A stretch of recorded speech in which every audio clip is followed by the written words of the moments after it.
Uni o'yinlarini ko'rgan va ko'rmagan avlod ham birdek fikr bildira oladi. Futbol afsungari, uning maydondagi shu qadar nozik didli xatti-harakatlari futbolni san'at darajasiga olib chiqqan. Ro'ri faoliyati davomida birgina oltin to'pga loyiq deb topilgan, lekin ayni o'sha birgina sovrinning o'ziyoq uning darajasini belgilab beradi.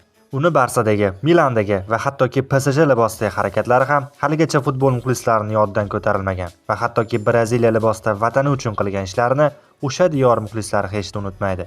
U shunchaki maydonda harakat qilmasdi, raqsga tushardi go'yo.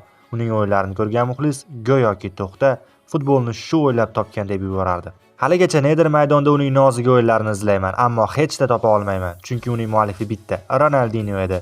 Dunyodagi daholar jahon futboliga 100 yilda bir marta keladi, qolganlari taqlidchi maqomida. Ovora bo'lmang kutib.